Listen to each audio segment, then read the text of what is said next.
La première question à se poser pour pouvoir appliquer correctement le droit, c'est déjà de comprendre finalement quel en est son fonctionnement et surtout à quoi ça sert. On a une vision du droit qui est quand même assez contraignante, où c'est une discipline effectivement qui demande beaucoup de connaissances, qui est pas simple en fait à appliquer, où on a parfois du mal en fait à capter le sens ou l'intérêt qu'il y a derrière. La seule situation où on l'analyse extrêmement bien, c'est pour les actions en justice, où là pour le coup on arrive très bien à se représenter quel est le rôle des avocats et quels sont les rôles des juges. Donc déjà simplement, avant d'expliquer plus en détail en fait quel est le rôle du droit dans la société, je vais faire une toute petite parenthèse sur les institutions. Donc à savoir que quand on parle du droit de façon générale, ça regroupe différents aspects et donc différentes institutions. On a en France 3 types de pouvoirs qui sont ici concernés: le pouvoir exécutif, le pouvoir législatif et le pouvoir judiciaire. On a un système où ces 3 pouvoirs sont complètement indépendants. L'idée c'est qu'il ne puisse pas y avoir de cumul des pouvoirs et que du coup chaque institution soit indépendante par rapport aux autres et puisse librement en fait réaliser la fonction qui est la sienne sans être contrainte par les autres institutions. Donc si je reprends un petit peu donc ce que je disais, on a 3 types d'institutions: le pouvoir exécutif, donc dont la fonction est d'exécuter les lois, donc principalement le gouvernement. On a le pouvoir législatif, donc qui est représenté par le Parlement, dont le rôle va être de voter les lois, discuter des lois, proposer les lois aussi éventuellement, et donc ce sont les représentants du peuple puisqu'ils sont élus. On élit les députés, on élit aussi les membres du Sénat, c'est pas les mêmes types d'élections, mais du coup les 2 types de membres sont élus.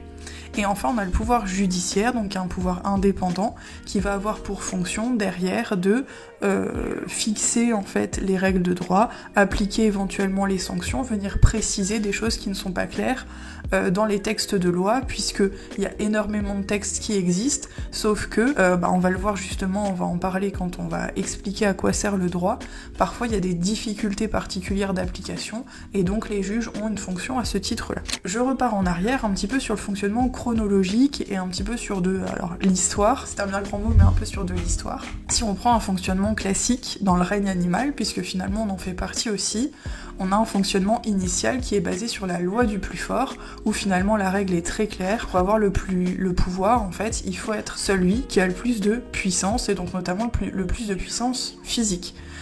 Soit c'est une réelle puissance physique, soit c'est un pouvoir d'intimidation qui fait que les autres se soumettent et donc du coup on devient chef de clan. Donc on avait un fonctionnement potentiellement à la base qui était un petit peu comme ça, et puis les civilisations ont évolué, les mœurs ont évolué, et donc on est arrivé sur un système qui était différent, où de plus en plus des règles se sont fixées, et où finalement on s'est rendu compte que l'intérêt c'était pas d'avoir un rapport de force, mais d'avoir un rapport de cohésion et d'association, puisqu'on s'est rendu compte qu'en étant ensemble, en fait, on était tout simplement plus fort.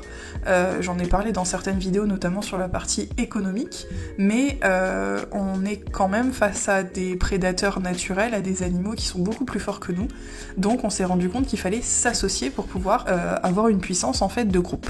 Donc ça c'est le point de départ. L'idée c'est de savoir du coup à quoi sert le droit dans toute cette situation-là et surtout quelle est son utilité aujourd'hui puisqu'on n'est plus en fait dans cette problématique. Mais du coup, pour quoi qu'il en soit, au quotidien, le droit est encore extrêmement présent. Donc, déjà de base, il faut savoir donc que pour pouvoir sortir de la règle du plus fort, il a fallu établir un autre système. Cet autre système, c'était le fait de réfléchir en se disant, en fait, on va vivre en communauté et donc on va fixer, alors selon différentes modalités, mais on va fixer ensemble des modalités de vie en communauté. Ces modalités-là vont être acceptées par le groupe et donc c'est l'acceptation des règles qui vont permettre de vivre ensemble au quotidien, de pouvoir fonctionner ensemble et aussi éventuellement de régler les conflits qu'il pourrait y avoir. En termes de fondement, sur quoi se base la règle de droit déjà ? Il y a différents fondements en fait, puisque en termes de sources et là aussi d'un point de vue historique, il faut comprendre que du coup, la règle de droit est associée au fonctionnement de l'État en tant qu'entité de vie commune, mais qu'à côté de ça, on a toute une histoire parallèle et on a d'autres mécanismes en fait qui viennent intervenir. Il y en a différents, il y en a certains qui sont complètement familiaux, il y en a qui sont sociétaux. On a par exemple tout ce qui est le fonctionnement de la morale, les bonnes mœurs comme on a pu l'appeler même dans le code civil, ou des fois dans certains textes on voit encore un peu ces termes-là. Le fonctionnement de bon père de famille aussi, c'est un fonctionnement en fait qui est basé sur un petit peu cette morale, et donc sur ce qui est bien de faire ou de pas faire dans la vie courante. Donc il va y avoir tout ce qui est bienséance, donc les règles de politesse, de vie en communauté, les conventions sociales, etc. Il va y avoir aussi la morale individuelle, c'est-à-dire moi personnellement, le fait d'établir ce que je trouve juste ou pas, ce que je trouve qu'il se fait ou pas en société, etc. Et puis il y a quand même un gros aspect, c'est l'aspect religieux. Alors de tradition, on est à la base un pays de tradition chrétienne, mais pour autant pour n'importe quel type de religion, il y a toutes les règles en fait qui sont édictées par la religion et qui fixent un certain nombre de normes de conduite qui parfois en fait vont infuser sur les règles législatives, pas tout le temps, mais qui parfois vont infuser. Donc ça c'est la première chose. La deuxième chose, c'est le fait de savoir en fait pourquoi donc on a édité ces règles. Donc comme on l'a dit tout à l'heure, la fonction en fait du droit, c'est d'être organisateur de la vie en communauté. Donc c'est-à-dire qu'on va fixer des règles de vie en commun, des règles de relations en société. Et en fait, l'idée c'est du coup de transférer le pouvoir de punition, ce qu'on disait tout à l'heure, l'espèce de loi du plus fort, de transférer ce pouvoir de punition à un tiers, à une entité en fait qui est l'État. Et donc l'idée de la règle de droit, c'est d'être capable de pacifier les relations sociales, c'est-à-dire que l'hypothèse de base, c'est on adhère tous à ce qu'on a pu appeler à une certaine époque un contrat social, c'est-à-dire qu'on accepte tous de vivre en communauté et de transférer les pouvoirs à une entité qui est l'État, et donc l'État va jouer ce rôle de, on appelle ça pacificateur social. Donc il va essayer de réguler la violence par les règles qui sont édictées et qui sont censées protéger l'intérêt général. En termes de valeurs et de fonctionnement, donc en France, le fonctionnement est donc celui de la démocratie, c'est-à-dire que on est un fonctionnement où les avis, les intérêts, les opinions des citoyens sont prises en compte, et d'un point de vue politique et au quotidien, par différents moyens d'action. Alors pour en citer certains, le premier bien évidemment c'est le vote, mais il y a d'autres moyens d'action, les moyens de pression qu'on a actuellement avec certains, alors soit certains lobbies, soit certaines associations de consommateurs, etc. qui vont défendre des intérêts. On a aussi d'autres types de droits comme le droit de grève, etc. Donc où il y a la possibilité de s'exprimer, d'exprimer son point de vue, d'exprimer son désaccord avec le fonctionnement général. Le dernier point, c'est donc du coup le maintien de l'ordre public. C'est le fait de dire que si on veut vivre tous ensemble, l'hypothèse quand même de base, c'est que ce soit pas un fonctionnement chaotique, et que donc pour qu'il n'y ait pas de fonctionnement chaotique, il faut qu'on ait un certain nombre de règles d'ordre, d'intérêt général en fait, qui permettent que tout le monde vive en communauté et que ça dépasse en fait les intérêts particuliers. En France, donc le fait que on garantisse la démocratie, la vie ensemble, etc. En France, ce système-là repose sur un certain nombre de valeurs, qui sont des valeurs qui sont établies par la Constitution, en tout cas qui sont revendiquées dans la Constitution. Alors il y en a plus que ça, mais on a donc des principes généraux qu'on connaît tous, puisque ça fait partie de notre devise française, qui est liberté, égalité, fraternité, et à ces principes-là, on rajoute souvent le principe de laïcité. Donc je vais revenir simplement rapidement sur les 4 principes. Le principe de liberté, c'est le fait de dire qu'on a la possibilité d'agir comme on le souhaite. Il faut quand même ajouter une nuance à ça, dans la limite du respect des libertés et des droits des autres. Donc en fait, ma liberté s'arrête là où commence celle des autres. Pour le coup, la citation, elle est connue, mais ça veut dire simplement qu'à partir du moment où je vis en communauté, j'ai quand même une certaine limite où je dois pas porter préjudice à autrui par mon comportement, quand bien même je serai libre. Donc ça, c'est la première chose. Il y a plusieurs idées derrière ça. La première idée, c'est le fait que le droit va protéger les personnes, dans un premier temps, et les biens. On a quand même une tendance à être fortement ancré dans la propriété privée en France, Et donc on protège aussi les personnes, c'est tous les principes qu'il y a derrière, la responsabilité, etc., qu'on verra dans d'autres vidéos. Au-delà de ça, il y a une liberté aussi dans le fait de se dire justement, par la morale, par exemple, on reconnaît en fait la possibilité des gens à agir selon ce qu'on appellerait les droits naturels. Alors, il y a tout un nombre de théories en fait sur ce sujet-là, mais le fait de dire que parfois on aurait un intérêt légitime à agir, quand bien même notre comportement est contre la loi, quand notre comportement est juste. Donc si je dois prendre un exemple rapide, mais en fait c'est l'idée d'Antigone. Donc pour ceux qui connaissent pas l'histoire, c'est le fait de dire que Antigone, le frère d'Antigone en fait décède et elle a pas le droit de l'enterrer normalement, et en fait elle estime que c'est pas juste, donc elle voudrait l'enterrer quand même, et elle décide d'aller au bout en fait, quand bien même elle contrevient aux lois en fait de son pays. Donc voilà, cette idée de, à un moment, je peux être guidée par la justice. On parle actuellement, pour être dans cette idée-là, c'est ce qu'on entend par exemple en ce moment sur tout ce qui est désobéissance civile. Le fait de dire, bah en fait, j'ai le droit de désobéir, de pas respecter les règles, parce que ce serait soutenu par un intérêt supérieur. Voilà. Après, pas de débat sur le sujet, mais en tout cas, voilà ce que ça veut dire.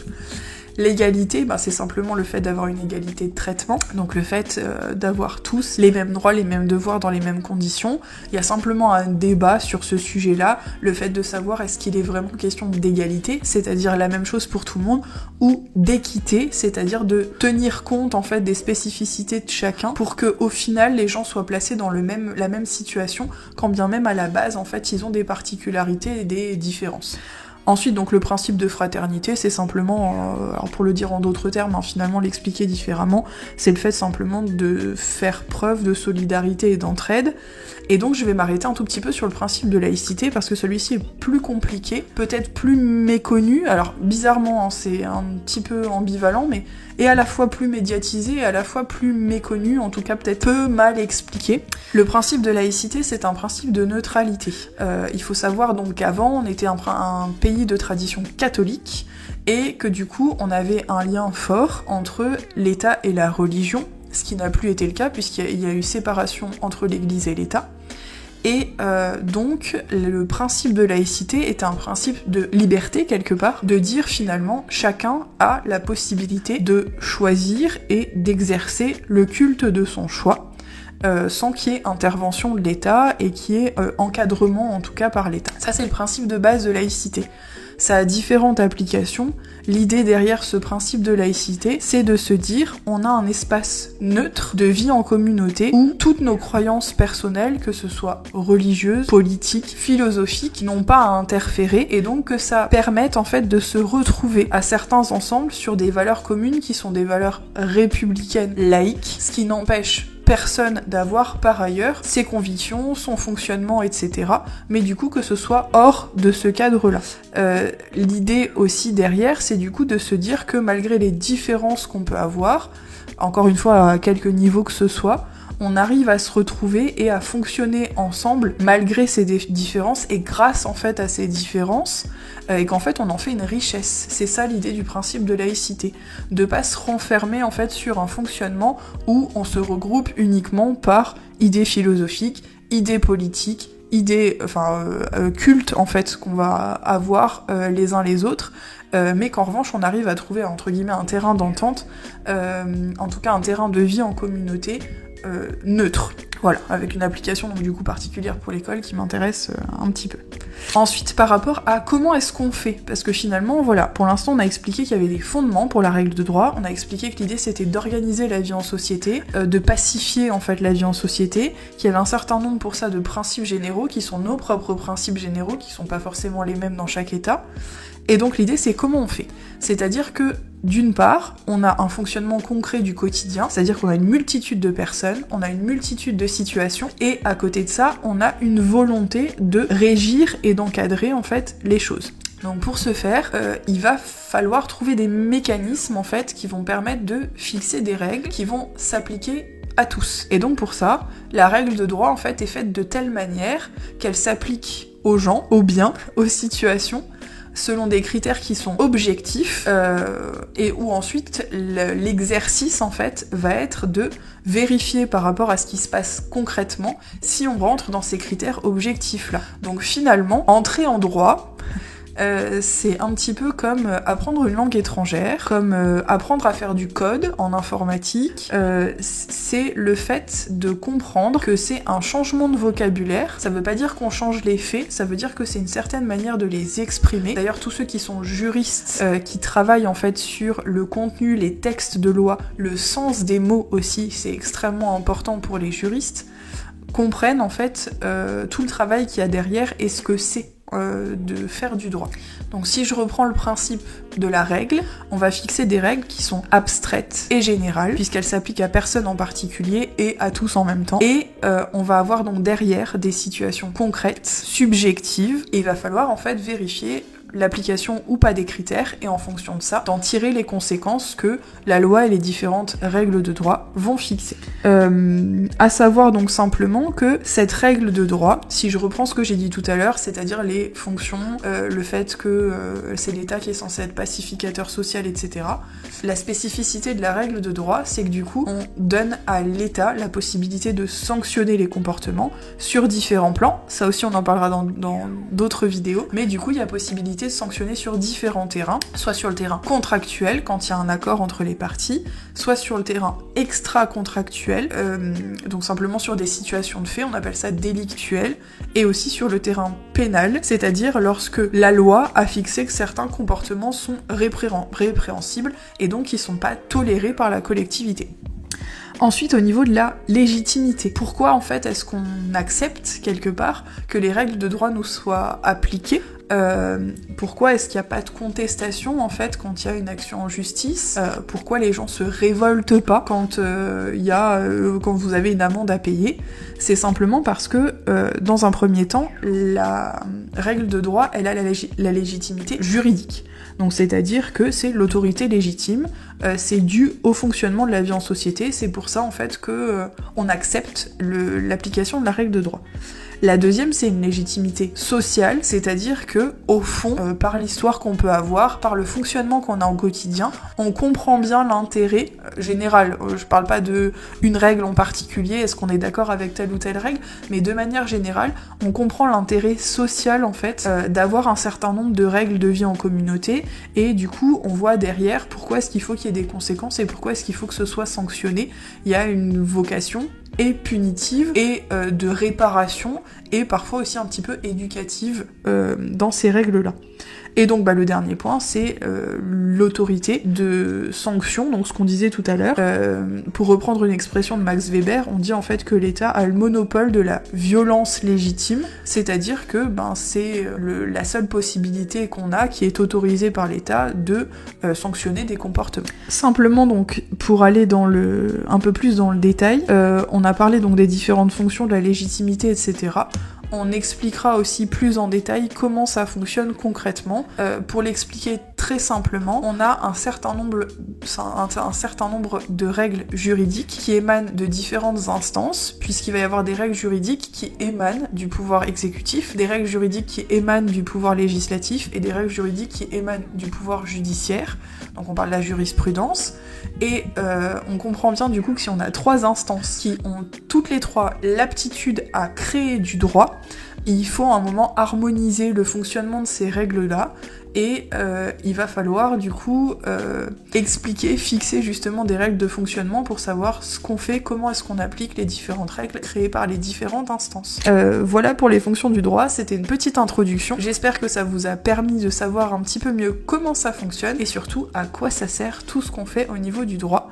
Ça permet aussi juste de faire une transition, puisqu'en fait ce qu'on a expliqué là, c'est-à-dire que la règle est abstraite et générale, ça permet de comprendre aussi l'intérêt des exercices qui vous sont demandés, puisqu'en fait dans un cas pratique, quand on vous pose la question et quand on vous demande de pratiquer sur de l'analyse juridique avec de la qualification juridique des faits, etc., en fait c'est simplement que vous faites le travail d'un avocat et que vous allez essayer de voir en fait si les règles de droit ou si certaines règles de droit sont applicables à la situation de fait Donc ça permet de 1 de développer ses qualités d'analyse, de 2 de mieux comprendre le monde dans lequel vous vivez, c'est-à-dire de voir comment ça fonctionne, comment les règles vous sont applicables, quelles sont les règles qui vous sont applicables et surtout quelles sont les conséquences de ces actes d'un point de vue juridique. Je vous laisse sur cette réflexion et on se retrouve pour d'autres vidéos.